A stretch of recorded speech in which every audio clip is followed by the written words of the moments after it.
Tanghalian na, tikman ang mga masasarap, katakam-takam at nakakabusog na talakayan ukol sa ating mayamang pananampalataya. Halina't magsalo-salo tayo sa Kwentuhang Katoliko. Magandang tanghali po sa ating mga ginigiliw na tagapakinig ngayong araw ng Lunes. Start of the week na naman at tayo'y excited kasi ngayong araw po, ngayon finally matutuloy ang ating kantahan session.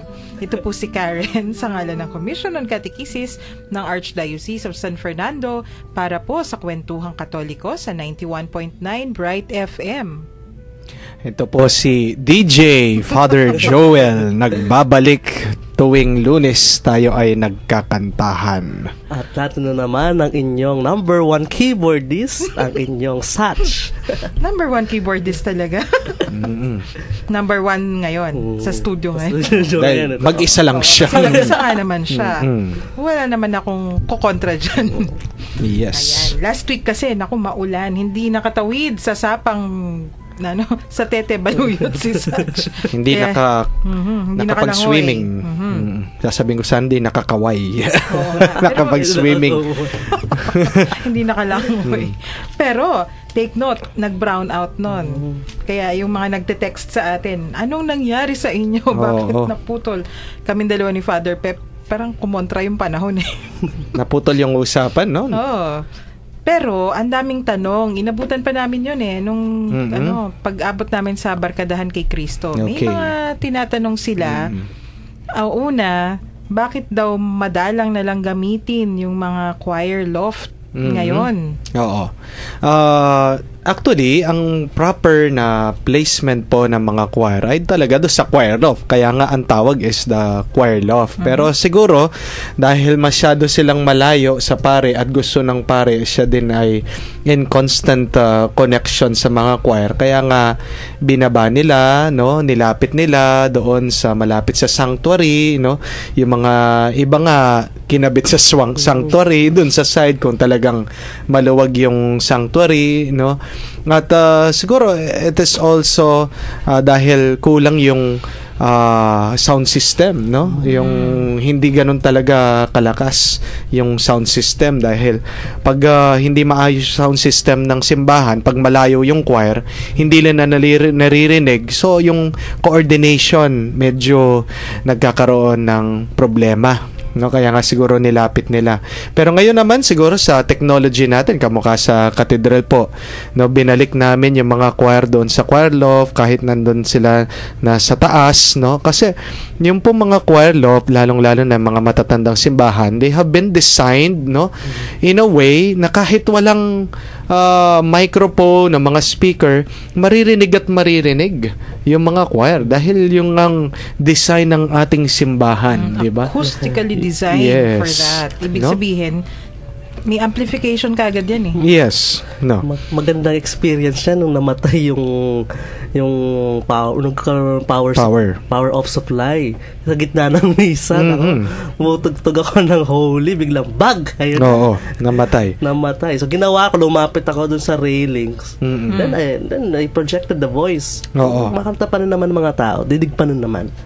Kaya nga, yung pong nakakabit naman sa Musicam Sacram, sabi niya, the location of the choir should be that it should exercise its function more easily and conveniently and allow each choir member full and sacramental participation in the Mass. So, dalawa po yung consideration pag naghahanap tayo ng lugar para sa mga choir natin. Una, na they could easily and conveniently allow to perform their function. Kaya nga nandun sa choir loft, kung may choir loft din, gamitin na yung choir loft.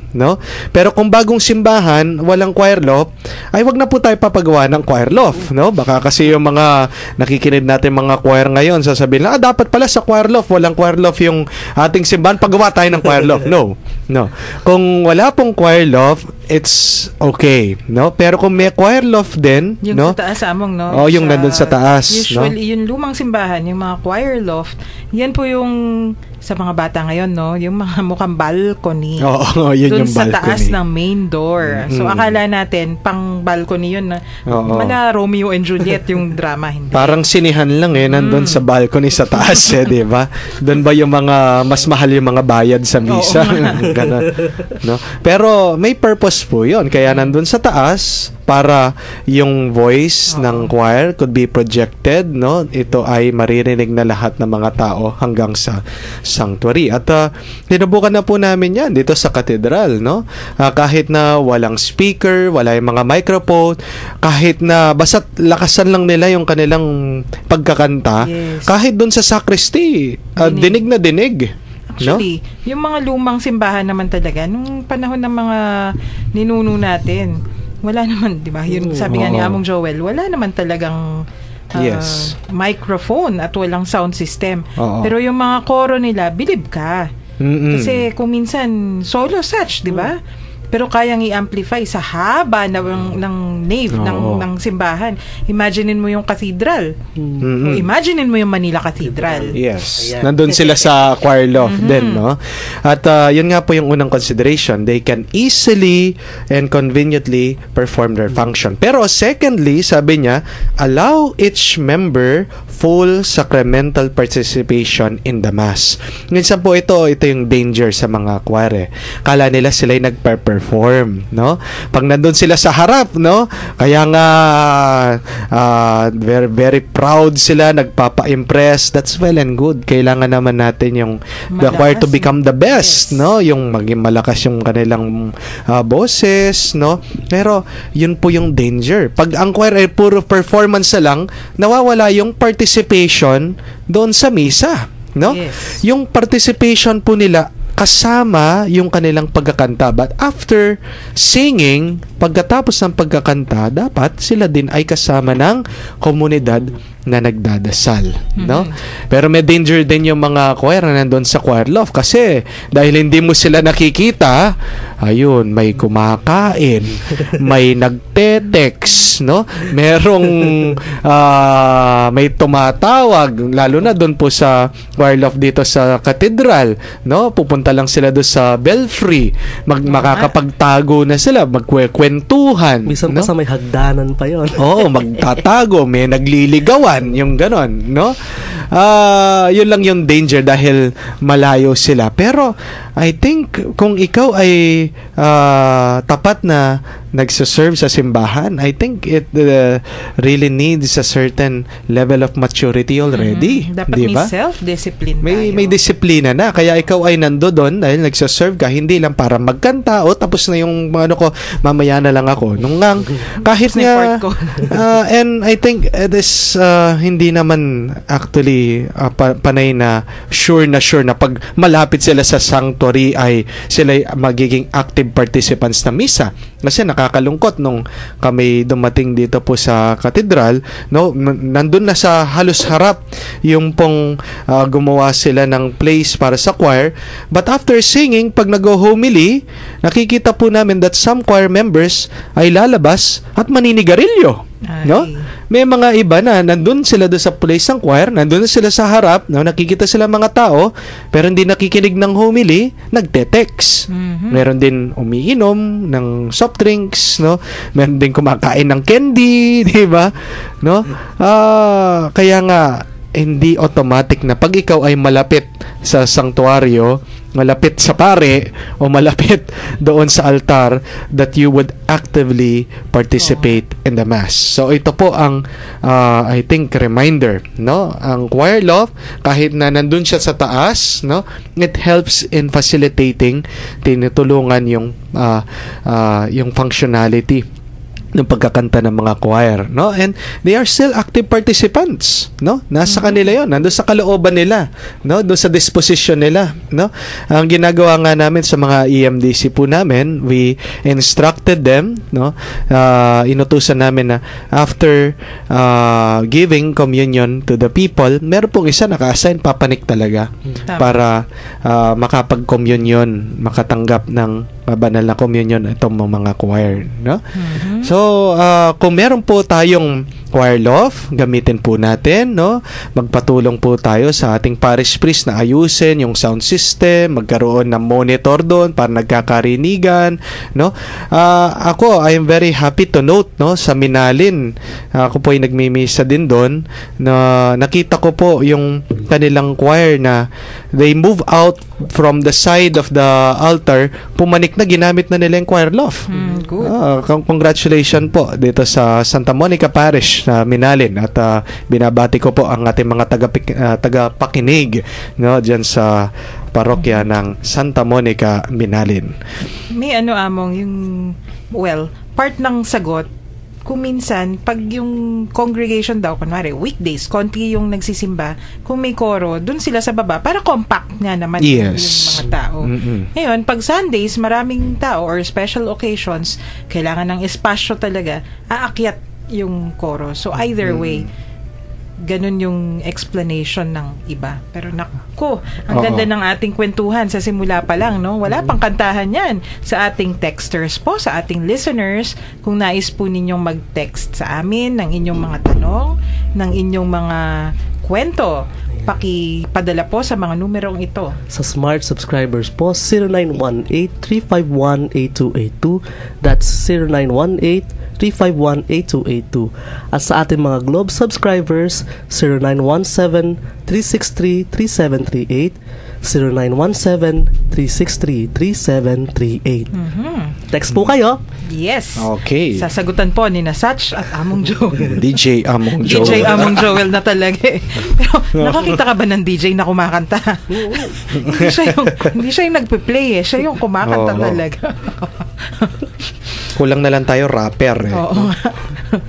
Para po sa ating mga listeners naman na online, kung nais po ninyong mag-comment o magpadala ng inyong mensahe, may Facebook page po tayo. Pumunta sa Kwentuhang Katoliko na community page. I-like po at sumali sa ating kwentuhan. And discussions. Yes.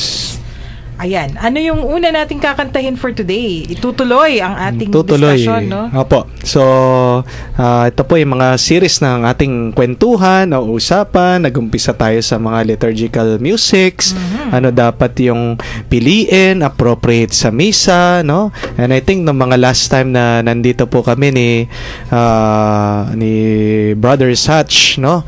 Ang aming pinag-usapan ay choosing the right songs for the wedding, no? Right. And by public insistent demand, no, meron pong nagtatanong din, ano ba dapat na kantahin daw naman pag tuwing sa mga patay, no? Just to give some background, ako po ay nagre-research dito, liturgical music for funeral settings sa misa o blessing o dito sa liturhiya pa sa mga yumao o sa mga patay, no, I've chanced upon some documents or paper for preparation sa Amerika, no? Alam niyo ba sa Amerika, napaka-organized nila talagang nag-prepare for a funeral mass, for a funeral blessing, no? May mga forms na dapat fill upan, no? Na dapat makipag-coordinate hindi lang sa parish secretary, pero dapat makipag-coordinate daw doon sa organist, sa kantor, no? At madalas ang sakit ng ulo daw ng mga organist, no, ay yung gusto nilang pakanta yung mga favorite secular songs, no, ng mga yumao. Kamukha nung yung pinag-uusapan natin kanina kay Bette Midler ba yun? Wind Beneath My Wings. Wind Beneath My Wings, no? Sige nga, Satch. Sige. If you ever know that you're my hero, if I could fly high up on the heavens, Okay. yeah, I could fly high up on an eagle, for you are the wind beneath my wings. Gusto daw nilang pakanta habang nagko-communion o habang nag-eulogy, habang nandun sila sa simbahan, sumasakit daw yung ulo ng organist, no? Actually, sa atin din po, we have our own experiences ng ganito, hindi po ba, no? Yung kamukha nung isa, yung nakwento ni Among Jean, yung isa daw na namatay, paborito niyang kanta, yung Chiquitita, no? Yun daw yung gusto yung pakanta.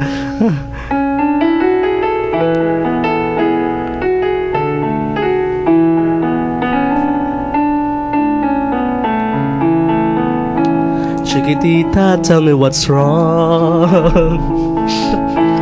There's no way you can cry on. I descend for old time tomorrow. Chiquitita, you and I know. Nako, yun, mahirap na. Pag yan, kinanta mo sa funeral mass ko, babangon ako, yayariin diba? kita. Merong ganun eh. Tapos meron tayong kinwento ko din, yung Bohemian Rhapsody, yung Mama just killed a man, no? Dahil paborito na niya. Tapos yung mga anak din niya umiiyak, no? Meron pang isa, di ko alam kung sino nakapagkwento sa akin. Ang paborito naman daw nung namatay ay yung Ojo Kaluguranda Ka, no? Yung kay ang pangalan nung kumanta nun? Si Aramuna. Aramuna, no? Ojo Kaluguranda Ka, kaluguran sobra-sobra, kasarada reng mata, pantunanda ka. Talaga, misara niya mata. O, diba? Kaya nga, para sa kanila, appropriate, no? Totoo po yan, no? Sometimes, pag sa mga ganitong occasion, pag ikaw ay nawalan, people are so sentimental, no? They keep on holding on to the past. They keep holding on to their loved one. Ito yung mahal ng kanilang minamahal. Gusto nilang parang to respect, to honor. Ito din yung kailangan ikanta, no? Pero again, we have to prepare much. Kailangan po nating pag-igiin yung ating paghahanda, lalong-lalo na sa funeral mass, funeral blessing for the funeral rite, no? Because this is not only a secular gathering. Hindi lang po pagtitipon-tipon ng mga pamilya to pay their last respect, but more importantly, tayo po ay nagtitipon, no, para ipagdasal, no, itong yumao, and to console each other, no. We offer comfort, and there is this certain hope, no. Yun yung talagang the theme, no, ang punto ng pagtitipon sa mga yumao, no? Nagbibigay ng consolation at pinag-uusapan ang pag-asa, no, pagkatapos ng kamatayan, no? I think if there is one sentence that could really capture the funeral liturgy, ay yung pong from the preface, yung pong prefatio, no, na babanggitin ng pare. Sabi mong ng pare, no, Lord, for your faithful life is changed, not ended, no? Para king tapat mong balayan, ing biye, mapupupus, manaliwaya mo, o magbayoya mo, no? Doon natin mararamdaman yung consolation, yung pagbibigay sa atin ng Panginoon ng panibagong pag-asa, no? Kaya nga po itong mga secular songs, no, they have their own place. Pwede pag mag-gather siguro sa bahay, no, pagkakain, no, pag 9 days, magfo 40 days. Pero kung alam lang po natin yung liturhiya ng buong funeral rite, napakahaba po, no? And meron talaga. Oo, hindi lang yung before or during or after, no? Kasi yung mga iba ganyan ginagawa nila before and after, kung ano-ano yung mga pinapatugtog nila eh, no? Pag yung karo, yung funeral car ay kukunin na yung yumao, yung patay. Kung tatay yan, papatugtog nila yung Dance with My Father. Alam mo ba yon, Brother Sats? Yung Dance with My Father, yung sikat na kanta. I could stand another walk, another dance with him. Oo, yung yun yung ano nila eh. Tapos pag babae naman, pag nanay, yung kinakanta nila yung O Ima, kaluguranda ka. O Ima. O Ima Resia. Kaluguranda ka. O Ima, kaluguranda ka. Alaka nga kapante keti metoyatu. Okay, no? Dahil walang nagpre-prepare, no? Parang itong mga ating po mga funeral parlors, they have taken upon themselves na very sentimental, ito yung nakakaiyak, no? Total uiiyakan na rin, no? Ito nang papatugtog natin, no? Pero sabi ko nga po, tayo po yung mga Katoliko, tayo mga Kristiyano, we have certain traditions, no? At siguro kulang lang po tayo sa education, information, no? Information dito kung ano dapat tong nagaganap sa funeral day, the funeral liturgy, no? Para maging familiar lang po tayo, no? Ito po talaga yung parang pagkakasunod-sunod ng funeral liturgy, no? Sandali among break.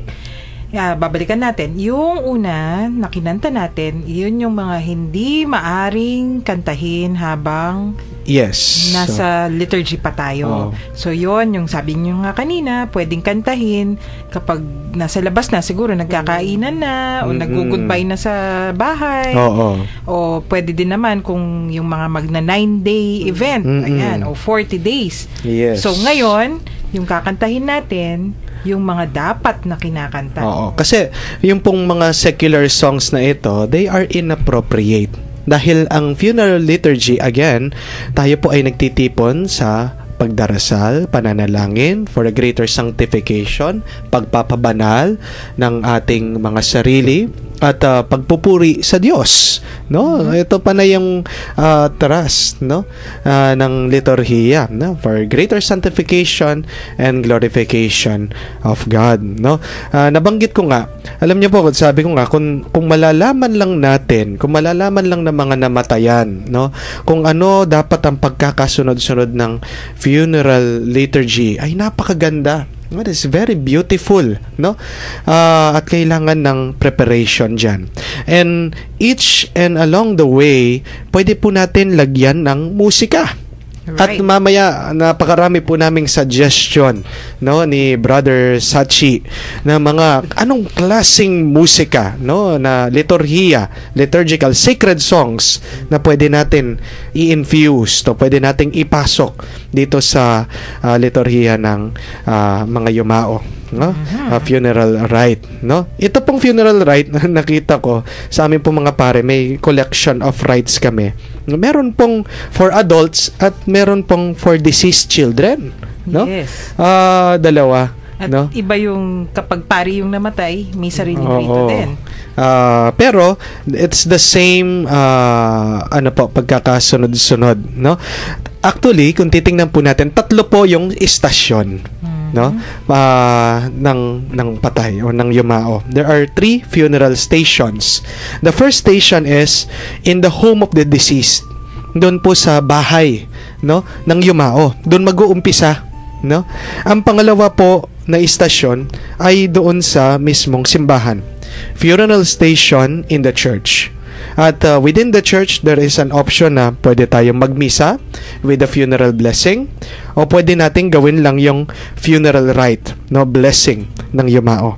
And the third station ay yung pagkatapos sa simbahan, pupunta na doon sa sementeryo. Yun po yung funeral station at the grave or of the tomb, no? So tingnan niyo po, ito po ay napaka-elaborate, no? Mas marami pang ginagawa kaysa sa kasal, no? Opo. Dahil 3 istasyon, no? Kaya nga kung susundan po natin, napakarami natin pwedeng ikabit na kanta. Like for example, pwede po tayo magumpisa po tayo sa bahay. Ano dapat ang ikanta? Siguro ngayon, no? Pwede sa bahay, baka naman dun sa mortuary. Kung nandun na siya. Kung sa mga kapilya naman, kung minsan, di ba, sa mga baryo, nakaburol sa mga kapilya o sa funeral home. Oo. O kaya naman kung namatay sa hospital, hindi lang siya namatay kasi sa dalawa lang naman yung kapupuntahan sa bahay, o kaya naman sa hospital, no?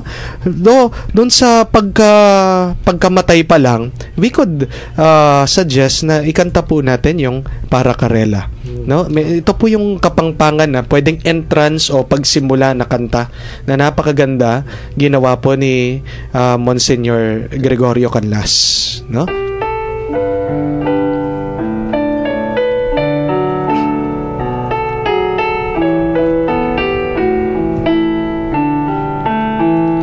Ginukaring kekeng miangubye, kapayapan ke kasangibye, akekeng liguran ketiking yatu, king kamatayan ke kano acu, akekeng liguran ketiking yatu, king kamatayan ke kano acu. Ginu Para Karela, kapayapan kekeng aduan. Ginu Para Karela, kapayapan kekeng aduan. So, napakaganda po, no? We could always sing that song. Kung nasa bahay, kamatay-matay, no? Pag papunta na sa simbahan, as an entrance processional song, no? And even, bago natin ilibing, no? Pwede natin ulit-ulitin yung kanta dahil meron naman pong mga stanza yon, no? Kung wala po kayong kopya, no? Again, text lang po. Pwede po kayong mag-text, so pwede kayong mag-request sa Facebook, papadala po namin yung lyrics sa inyo, no? Napakadaling kanta, no? May nakuha po akong parang suggestion or parang isang artikulo, no, article about choosing the right songs for the funeral, no? Sabi po, ito po yung nanggaling doon sa Introduction to the Order of the Christian Funeral, no? Doon po sa paragraph 30, sabi po kasi niya, ito po yung 3 things that we should ask before we pick a song for the funeral. Unang-una po, sabi niya, it should allow the community to express convictions and feelings that the word may fail to convey, no? Ito po yung mga kanta na pwedeng maging instrumento para masabi natin kung ano yung feelings natin, no? Para sa yumao, no? Para din sa Panginoon, no? Kamukha doon yung kantang yon, Para Karela, no? Ito ay isang kanta expressing our feeling that we are endeared and we love itong taong namatay, pero pinagdadasal natin siya, no? So yun po yung una, no? Pangalawa, sabi po niya, it must have the power to console and to uplift the mourners. Sabi niya, no? To console and uplift the mourners. Yung makabagbag damdamin na console is to para naman maalo yung kalooban. Actually, Among, kung maaalala natin, tagal na kasing ni-request yung episode na to, no? Oo. Kaya ni-request yung episode na ito na kung ano din yung kinakanta habang tayo ay naglilibing ng ating mahal sa buhay. Kasi daw kung minsan hindi nasa simbahan na sila o naglalakad na. Tapos biglang, ano yan? Oo nga. Yung natataranta bigla kasi parang hindi parang inappropriate o hindi naaangkop yung kinakanta. Dati, pag ako po ay nagmimisa ng mga sa patay, no? Like for example, ito ay nag-coincide sa Sunday. Sometimes I refrain from singing the Gloria, yung ligaya. No? Pero sabi ko, may mga certain na ligaya na pwede naman, very consoling, kamukha yung Ligaya king Diyos, no? Okay lang 'yon. Pero merong mga ligaya na sobrang upbeat, yung mabilis. Ligaya king Diyos. Ligaya king Diyos. Hindi nga ano. So it is not consoling, no? Maybe it could be uplifting. Pwede siguro mag-rock-rockan yung mga nakikipaglibing. Pag siguro pag Babang Luksa o yung in Kapampangan, Lucas Paldas, first death anniversary. So makikita mo din dun sa melody kasi niya, no? Yung kanta hindi lang, it's not only about the lyrics, it's also about the melody. If it is uplifting, no? Kung ito ay siguro yung mga iba nga nai-skandalo dun sa mga choices of sa song nila, di ba? No? Pero yung third na paalala niya, yung mga text daw po na mga o yung lyrics na mga kanta ay kailangan nag-i-express about the Paschal mystery of the Lord's suffering, death, and triumph over death, no? Ito po ay dapat scripturally based din, no? Kaya nga ang recommendation po ng iba, kung merong psalm, kung may makakapagkanta din ng mga salmo, no? Magkanta sila. Dahil kung titignan po natin yung funeral liturgy, no? Doon po sa no? In 2 occasions, doon sa funeral station in the home, sa bahay, kahit po doon sa funeral station sa church, ito po ay punong-puno ng mga pagbabasa ng banal na kasulatan, ng responsorial psalm. At sabi nila, if somebody could sing the responsorial psalm, then might as well sing it. No, mas maganda na ikanta siya, no? Kamukha yung ang Panginoon ang aking pastol, no? Ginhawa ko lubos ang niyang himlaya'y sariwang pastulan, ang pahingahan ko'y payapang batisan, hatid sa kaluluwa ay kaginhawaan, sa tumpak na landas siyang patnubay. Yes. Oo nga naman, no? Bagay na bagay. So, scriptural, no? At the same time, it conveys conviction and feelings about our love or dito sa Yumao at ang ating pagtitiwala sa Diyos sa magiging mabuting pastol dito sa ating Yumao to lead him from this life to the next life, no? Meron pang isang suggestion na very scriptural din, yung Hosea, no? Pwede din pong kantahin, no, sa procession, pwedeng kantahin at the beginning of the rite, no? Yung isa po suggestion nila, yung Hosea. Come back to me with all your heart. Don't let fear keep us apart.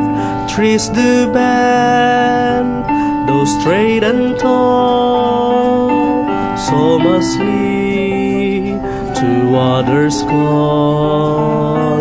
Long have I waited for your coming home to me, and living deeply our new life. Okay, no?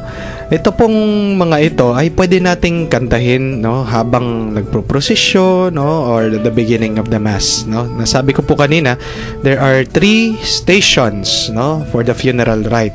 Una sa bahay, pagkatapos sa church, no, pagkatapos doon po sa paglilibingan, no. Doon sa bahay, nandun po yung greeting, no, mag-uumpisa sa greeting ng pare, pagkatapos meron pong psalm reading.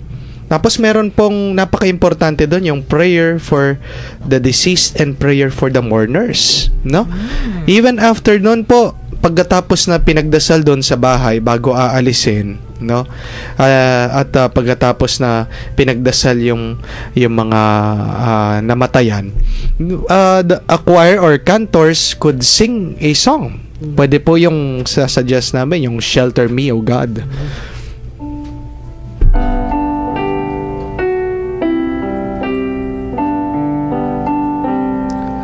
Shelter me, O God, hide me in the shadow of your wings. You alone are my hope.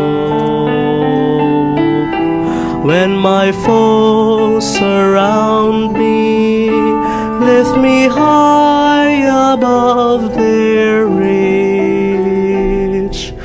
Hear me when I call your name.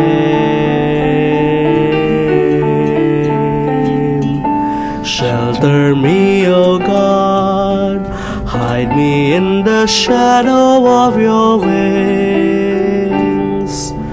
You alone are my hope. Yung kantang yon, no, pwede dun sa Yumao, no, Shelter Me, O God, asking that God would shelter, to protect, ano, itong namatay. But it is also a song for the mourners, to shelter them, no, bigyan sila ng pag-asa, to console them, no. Pagkatapos po no, nung rito sa bahay, no, pwede magkaroon ng prosesyon, no? Yun po yung dadalhin sa simbahan para pagmisa, para i-bless, no?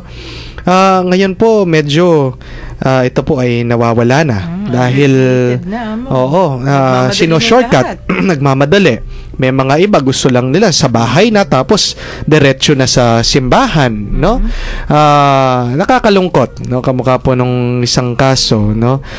Dito po kasi sa katedral, ang habilin namin, mas maganda kung ang mga patay ay dadaan muna sa simbahan o kaya naman sa chapel, no? Pero mga iba naman kasi, dahil napakaraming ariya, no? 'Di ba, sasabihin nila, ay dumaan na siya diyan, ayaw na namin padaan. Daan na pabalik-balik. Oo. Kasi baka may sumunod, sabi nila, no? Kasi nasabi naman namin dalawa ni Among Jean, meron po talagang susunod at susunod, no? Sa ayaw at sa gusto natin, no? Unahan lang 'yan. Ganun lang yung ano, 'di ba? No, unahan lang 'yan, no? Nakakalungkot. People would dito na lang sa bahay tapos diretso na lang tayo sa sementeryo. Pero alam mo, Amo, sa Santa Rita, ang experience namin dyan, nung kahit nung mga bata pa na hanggang ngayon, hindi sumasala ang mga tao na pagka may patay, may procession talaga. Oo. Meron talagang funeral procession, dadaan talaga sa simbahan. They don't miss it. Hanggang ngayon siguro. Diba para sa atin kasi yung maglilibing ka na walang misa parang kulang eh. Oo. There's something na And then meron naman kasi mga iba, dahil yun nga, shortcut, abbreviated itong ating pong funeral rite liturgy. Lahat na doon sa bahay, no? Doon na yung funeral station, doon na rin yung church, pinagmisahan doon sa bahay, no? Pagkatapos didiretso na sa sementeryo, no? Pero ito po ang paalaala, no, sa atin po mga tagapakinig, no? Bawal po ang nagmimisa sa bahay, lalo na sa araw ng linggo, no? Lalo na po sa araw ng linggo, no? Hindi lang po dinidiscourage, binabawal po. Meron pong kasulatan sa ating archdiocese, no? Kahit na po sabihin ni Among pwede, sabihin niya po, Among, bawal po. Kasi po among hindi po kayo ang obispo. Makikipag-away na naman tayo. Anyway, baka girahin po Oo ako. Kasi po, ano bang reason bakit we discourage or we prohibit masses in houses during Sundays? Because Sunday is a gathering of the community, no? Ito po ay pagsasama-sama ng komunidad. Wala pong mga private masses, no? Hindi, ang misa po ay hindi naman binibili. Ang binibigay po natin mga donasyon, pera, no, kumbaga stipend. Ito ay donasyon, no? It is out of the kindness of our hearts. Hindi po natin binibili ang pare. Hindi po natin binibili ang misa, no? Ang pinagkakaloob po natin dito ay pasasalamat, no? Kaya nga po, sana wag naman pong maging ganito yung isip natin na magbabayad naman ako bakit hindi pa ako pagbigyan dito na magmisa, yung ganun. So, hindi po, no? Kailangan po natin respetuhin that during Sundays, we should gather as a community in the church. At mayroon pa pong isang reason bakit ang yumao, ang patay ay kailangan idaan sa simbahan, no? Before dumaan sa sementeryo. Because remember, nung po tayo ay bininyag, no? Tayo po ay bininyag sa loob ng simbahan, no? Ngayon, at our final this final time na tayo ay maalis na dito sa mundong ito, maganda rin na ang huling daanan natin ay ang simbahan, no? Dahil tayo ay naging Kristiyano sa simbahan, sana sa huling pagkakataon tayo ay dumaan sa simbahan, magpakita sa simbahan, no? Kasama mayroon pong liturhiya kasi na gagawin, no? Yung pagpapatong ng tela, no? Doon sa yung pall po. Yun po yung maputing tela na binabalot sa kabaong. At sasabihin po ng pare, no, in the prayer, yung ating kapatid ay nung siya ay bininyagan, siya ay pinasuotan ng maputing damit. Ngayon sa huling pagkakataon, pinapatong natin ang maputing tela sa kanyang kabaong bilang paalaala na siya ay anak ng Diyos, no? Napakaganda po. Maganda no? nga. Kung sa bahay, hindi po natin magagawa yon, no? Kaya nga napakahalaga po na idaan natin sa simbahan, no? And during the mass, pag nasa simbahan na po, no, sundin po natin yung mga rules na binigay po natin about choosing the right song for the liturgy of the mass. May suggestion po kami ni Brother Satch, napakaganda na pwede nating ikanta, no, during the communion or na habang receiving the communion, yung pong kanta na Panis Angelicus, no? Ano yung ibig sabihin ng Panis Angelicus, Brother Satch? The bread from heaven. Sino bang gumawa nito? Si Cesar Frank. No, Cesar Frank. 'Di ba inspired ni Saint Thomas Aquinas to, no? Inspired by Thomas Aquinas pero nilagyan ng musika ni Cesar Frank. So, ito po ay pwedeng kantahin.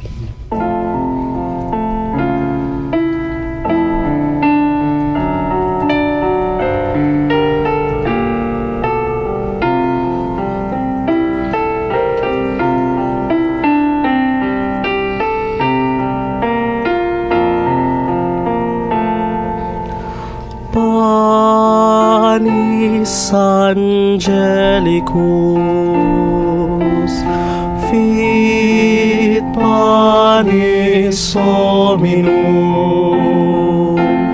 dat panis celicus figuris terminum, ores mirabilis manducat Dominum, pauper servus et humilis.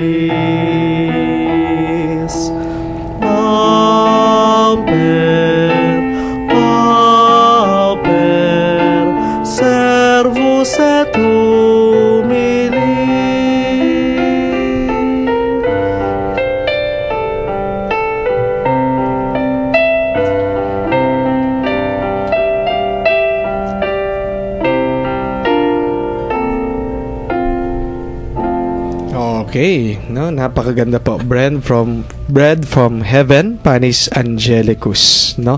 Habang receiving the communion, no, just to set the mood, no, na sa ating pagtanggap sa banal na katawan at dugo ni Kristo. No? After po ng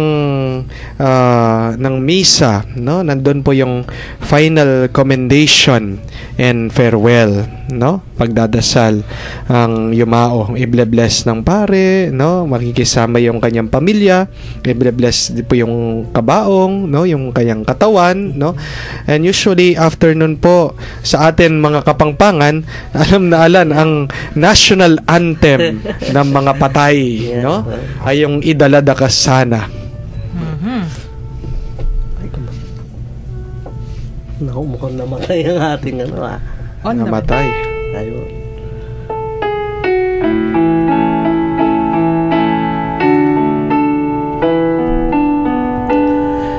Idalara ka sana, King Paraiso ding sablang Angeles, ang salubong keka ring martires, at idalara ka king banal ng syudad, ning bayo at alang hanggang Jerusalem.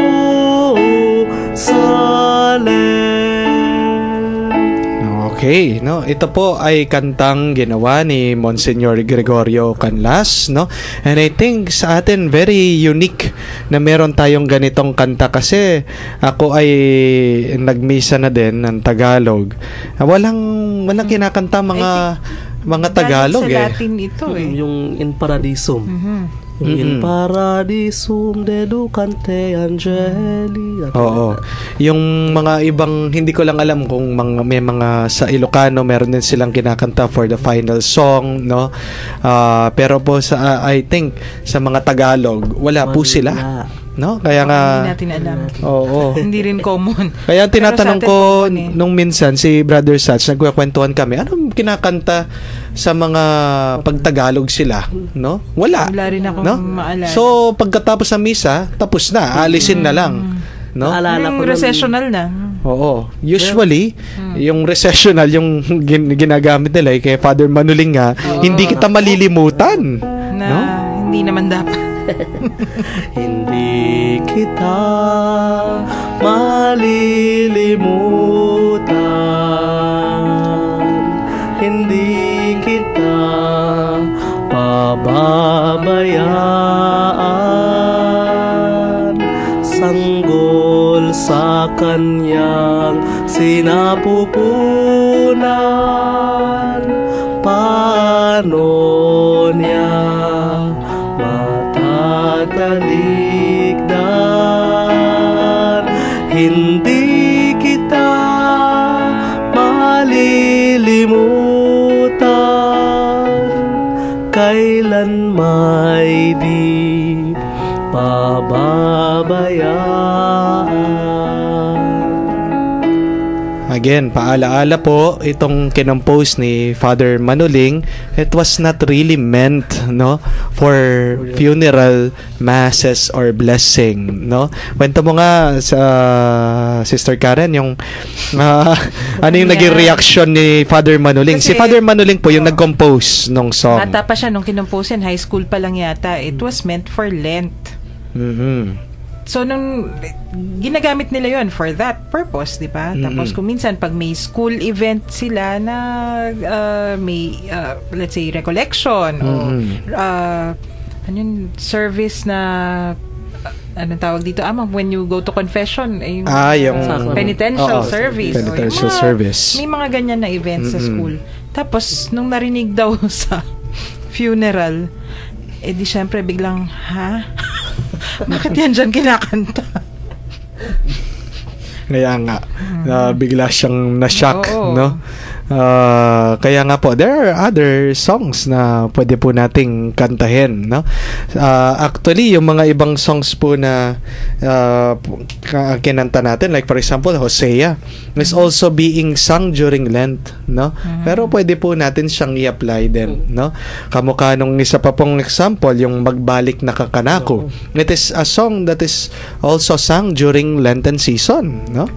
Magbalik na kakanako, nakatatakot pa kanako, tanaman numan katas durukula, duko na kaking yaus ko keka, malambad na kang panenayan, muli na kami kenina, muli na ka. Iblasan mo, pamangan mo, makasadyana, malaos kaking kayaryaning mayong bien. Diba? Napakaganda po. Napakarami po nating mga choices. Basta tandaan po natin, no, na yung kanta na pwedeng kantahin pag tayo naglilibing o habang habang ating pinaglalamayan, no, napakarami po nating choices, no. Tanong lang po natin, does this song uplift or console the mourners, no? Ito ba'y nagbibigay ng pag-asa sa kanila? And ito bang kantang na ito is closely related dun sa Paschal Mystery ng Panginoon? Yung kanyang pagkamatay, ang paghihirap, pagkamatay at muling pagkabuhay, no? Yung dahil yung muling pagkabuhay, yun yung hope, no? Kaya nga po, kung may mga ibang parokya na meron na po silang set of songs, no, doon sa pagdadasal sa bahay, no, in the church, and even sa paglilibing, no. Lalo na ito sa Betis, no, ako'y nag-apostolate doon. Minsan sinama nila ako, kami ay nakisamang nagdasal, no. Okay na yung liturgy nila, meron silang liturgy, tapos they have their own set of songs, no. Very beautiful, no, napakaganda, no. Kaya binabati po natin ating mga tagapakinig sa Betis, no. Kumusta po kayo dyan? At binabati din natin ang ating mga ibang tagapakinig na panay na sumusubaybay, si Sister Ellie, ang ating tagahanga na nandyan si PJ, no. Andyan din po ang mga tao sa Barrio Tinajero, Lourdes, Baritan at Ponduan. Aba, talaga naman. Si Maresi nag-text. Binabati tayo, nakikinig siya. Okay. May notes para sa atin mamaya. Okay. At ang ating ibang mga listeners, nako, Satch, yung mga kabalen natin, yung mga nasa tapat ng bahay namin, si Mang Kuring, si Rose, at si Aching Donna Tolentino, nako, nakikinig yung mga yan. Kinukumusta tayong lahat. Umabot na naman po tayo sa oras ng ating pagtatapos sa araw na ito. Bitin na naman tayo. Oo nga. Talagang kapag may kantahan session tayo, laging bitin, no? Kahit napatay ang ating pinag-uusapan, buhay na buhay pa rin buhay tayo. Buhay na buhay, syempre. Among, ang ganda nga ng episode natin ngayon kasi maririnig naman natin sa mga kanta, hindi naman hagulgulan yung pangpatay na, panglibing, di ba? Talagang it's meant to console, sabi nga natin kanina. Pero tapusin muna natin ang ating episode sa isang dasal. Let us place ourselves in the presence of God. Glory be to the Father, and to the Son, and to the Holy Spirit. As it was in the beginning, is now, and will be forever. Amen. The Lord be with you. And with your spirit. And may Almighty God bless you and your families in the name of the Father, and of the Son, and of the Holy Spirit. Amen. Maraming salamat po sa pagkinig. Ako ang inyong number 1 keyboardist, si Satch. Ito po ulit si DJ Father Joel. Sana po nabuhayan kayo kahit patay ang ating mga pinag-uusapan. Sa ngalan po